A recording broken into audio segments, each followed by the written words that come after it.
Thanks for watching. Don't forget to like, comment, share and subscribe to. السلام علیکم ناظرین، آپ دیکھ رہے ہیں قرآنک ایجوکیشن سینٹر۔ میں ہوں آپ کا میزبان محمد فیضان۔ ہمارے ساتھ مفتی محمد مزمل صاحب موجود ہیں۔ السلام علیکم مفتی صاحب۔ وعلیکم السلام ورحمۃ اللہ وبرکاتہ۔ جی تو ناظرین، جیسا کہ آپ سب جانتے ہیں، ہم سورتوں کی فضیلت لے کر آپ کے لیے حاضر ہوئے ہیں، اور آج ہم مفتی صاحب سے سورت بنی اسرائیل کی فضیلت پوچھیں گے۔ جی مفتی صاحب۔ بسم اللہ الرحمن الرحیم۔ اللہم صلی علی سیدنا و مولانا محمد وبارک وسلم۔ تو سب سے پہلے تو سورہ بنی اسرائیل کو ہم اس کے نام کے اعتبار سے ڈسکس کر لیتے ہیں۔ جی جی۔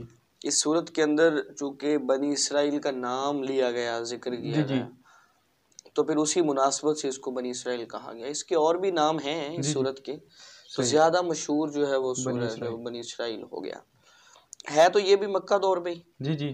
اس کے اندر جو خاص واقعہ رونما ہوا ہے نا، جی جی، وہ واقعہ معراج ہوا ہے۔ واقعہ معراج، واقعہ معراج جو نبی پاک صلی اللہ علیہ وسلم سفر معراج پر روانہ ہوئے، اس کو یہاں پر ذکر کیا جا رہا ہے اس سورت۔ اس کی فضیلت بھی بہت ہے، جو اس کو تلاوت کرتے ہیں۔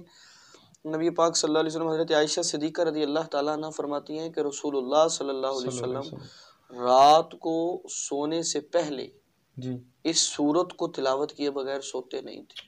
سبحان اللہ۔ حضرت عائشہ سے مروی روایت ہے، جی، جو گھر میں رہتی ہیں۔ تو آپ صلی اللہ علیہ وسلم اس سورت کو تلاوت کرنے سے پہلے سوتے نہیں تھے۔ اور ایک صحابی سے روایت بھی ہے کہ نبی پاک صلی اللہ علیہ وسلم نے اس سورت کی فضیلت بیان کرتے ہوئے فرمایا کہ میں اس کو تلاوت اتنا اس لیے کرتا ہوں، اس کے اندر ایک ایسی آیت ہے کہ جو 1000 آیتوں سے بھی بہتر ہے۔ سبحان اللہ۔ ایک آیت ایسی ہے جو 1000 آیتوں سے بھی بہتر ہے۔ تو اب یہاں پر جو ہے وہ چونکہ مکہ دور میں نازل ہوئی، جی، ادھر سے واقعہ معراج جو ہے وہ رونما ہوا۔ جی جی۔ اب قریب تھا کہ ہجرت کر جاتے نبی پاک صلی اللہ علیہ وسلم۔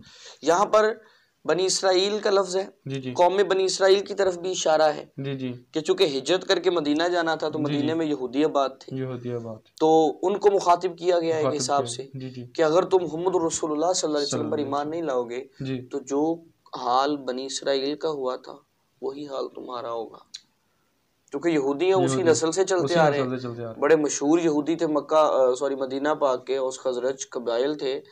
اور اس صورت کے اندر ایک چیز جو ہے نا کہ عرب کے اندر جتنے قبیلے تھے نا، اس وقت تک ہر قبیلے کے 2-4 آدمی جو ہے نا انہوں تک اسلام پہنچ چکا تھا۔